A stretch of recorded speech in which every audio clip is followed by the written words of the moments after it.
Jinamizi la ngoma ya Koma Ça Va inaonekana dhahiri shairi kwamba bado linamtesa Diamond Platnumz.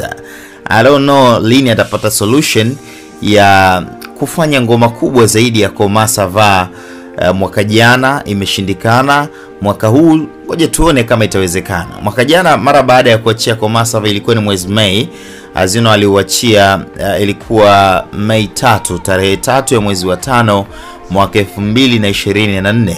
Mwaka wote huo umeisha na kuweza kuachia ngoma nyingine kubwa zaidi ya Koma Ça Va. Ngoma nyingine zote ambazo alikuwa anaziachia hapo katikati ndio hivyo tena zilikuwa zinafika kule ambako Koma Ça Va zilikuwa hazifiki, kumradhi, sio zinafika, zilikuwa hazifiki kule ambako ngoma ya Koma Ça Va imefika. Hakuna mtu ambaye ajui impact ya ngoma ya Koma Ça Va. Ni wimbo ambao naweza kusema tangu Diamond aanze muziki, na ndio ukweli wenyewe huo. Hakuna wimbo ambao umepata mafanikio makubwa zaidi ya ngoma hii ya Koma Ça Va. Ngoma ya Koma Ça Va ya kwake Diamond Platnumz, na diriki kusema ndio ngoma ambayo imempa mafanikio makubwa zaidi Diamond ya kimataifa kuliko wimbo wote ule tangu aanze muziki. Hakuna cha JJ, hakuna cha My Number 1, hakuna switch cha kidogo, hakuna cha Nana wala cha nini. Ngoma ya Koma Ça Va ndo ngoma ambayo imempa mafanikio makubwa zaidi ya kimuziki Diamond tangu aanze muziki. Ni wimbo ambao umeingia kwenye mpaka chart za Billboard kutokea huko nchini Marekani, kwenye ile Afrobeat US charts, lakini ndo wimbo ambao umeingia kwenye charts zote kubwa za muziki kimataifa zaidi. Ndo wimbo ambao umewavutia mastaa wengi wakubwa zaidi huko duniani. Nyota kama Chris Brown, as you know, ndo right now ndo msanii ambaye ni bora zaidi wa muziki wa R&B pamoja na pop duniani kwa wasanii wanaoishi. Na naweza nikasema kuna namna anachuana hivi na Michael Jackson, MJ. Ukienda huko Marekani kuna mjadala wa who is msanii bora wa muda wote duniani kati ya Michael Jackson pamoja na Chris Brown. So ni msanii bora zaidi duniani. So wimbo umemvutia mpaka msanii bora zaidi duniani ambaye amefikia hatua ya kulinganishwa na Michael Jackson, the late Michael Jackson, mtu ambaye amefanya makubwa kwenye industry ya muziki duniani wa R&B pamoja na pop. So wimbo wa Koma Ça Va wa Diamond Platnumz ndo wimbo mkubwa zaidi wa Diamond Platnumz kimataifa zaidi tangu aanze career yake ya muziki. Nimesema hapo mwanzo kwamba jinamizi la ngoma ya Koma Ça Va inaonekana linamtesa Diamond.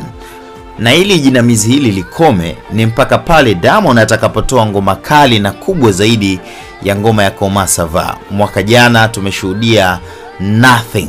Mwaka jana hajaweza kufanya hivyo. Mwaka huu vipi? Lakini mwaka huu kwa ngoma mbili zote ambazo wametoa ndo hivyo tena, naona ni kama ngoma za ndani na ni ngoma za kawaida. Ila nitafanyaje ni ngoma kali sana. Ila moyo unaweza kuona impact yake imekuwa ya kawaida sana. Hata kwenda viral haijaenda kivyo. So ni ngoma ya kawaida hivi na hata hapa East Africa.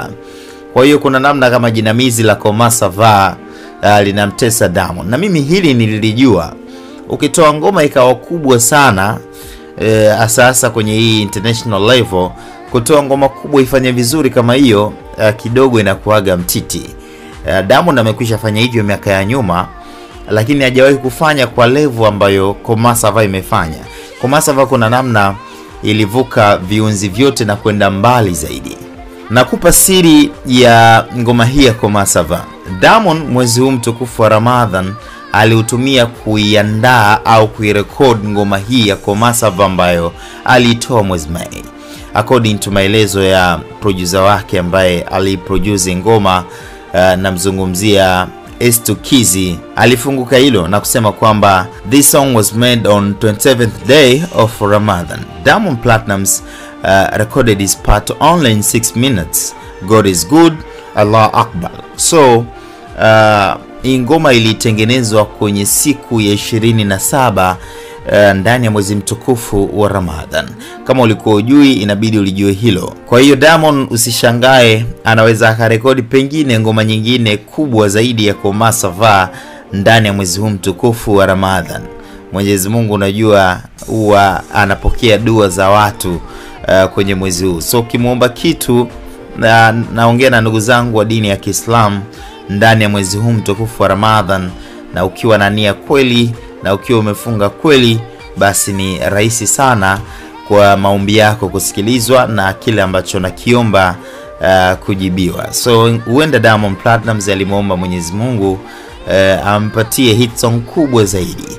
That's why akarekodi huo wimbo ndani ya mwezi mtukufu wa Ramadhan, na wimbo huo ukawa wimbo mkubwa zaidi kwenye historia ya muziki wetu hapa East Africa. Kitu ambacho Diamond Platnumz inabidi akijue ni kwamba tayari wasanii kadha wa kadha wamekushaanza kuachia ngoma ambazo zitawafanya wachukue tuzo za kimataifa zaidi. Msanii kama Shake na wasanii wengine kadha wa kadha ambao ni wapinzani wake kutokea huko nchini Nigeria. Unajua Diamond kidogo hapa Tanzania kuna namna kama amekwisha maliza. Tayari pia Harmonize pamoja na Abby Chams wamekwisha anza kufanya ngoma ambazo zitasumbua kimataifa. Ngoma kama Me Too na nyingine nyingi. Japo kidogo wao naweza kusema strategies za kufanya vizuri zaidi kimataifa, nadhani kidogo kuna namna hawana. Diamond kuna namna anawazidia hapo wenzake. So yeye huenda ana vitu vya ziada zaidi ambavyo huwa anavifanya behind the camera ambavyo vinamfanya kidogo ahiti kimataifa. So wapinzani wake kama kina Shake wamekwishaanza kuachia mabalaa ambayo yatawafanya wachukue Grammy za mwaka huu. As you know, nominations zinatoka mwezi November.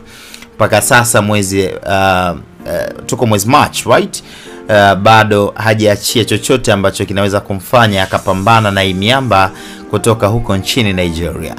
Kitu ambacho nakiwaza hapa, kama mwaka jana na Koma Savaa ilivyofanya vizuri vile, ndo hivyo tena hatukupata chochote. Vipi mwaka huu? Inabidi atoe ngoma kali zaidi ambayo itasumbua kimataifa zaidi ya Koma Savaa. Lakini mpaka sasa jinamizi la Koma Savaa bado linamtesa Diamond Platnumz.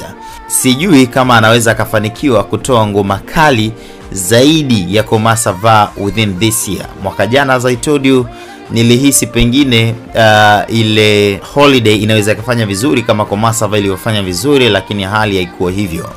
Kwa hiyo mpaka sasa Diamond bado hajaweza kutoa ngoma nyingine kali na kubwa zaidi ya Koma Savaa. Ndio maana hapo mwanzo nikakwambia kwamba it seems like jinamizi la Koma Savaa bado linamtesa Diamond mpaka pale atakapotoa ngoma kubwa zaidi ya Koma Savaa. Jinamizi ni nightmare Kiingereza. Ni kile lile jitu ambalo la kudhania tunasemaga. Ni kama shetani fulani hivi la kudhania ambalo huwa linakuja ndotoni. Kuna watu wanaweza kaota limewakaba, kuna mtu anaweza kaota limemtisha, lakini uhalisia ni kwamba huwa sio lishetani. Ukienda kisayansi zaidi ni kwamba ukilala ukiwa umeshiba sana au ukilala vibaya, kuna misuli huwa inabanwa na haifanyi kazi, au kuna mirija ambayo huwa inabanwa na haifanyi kazi.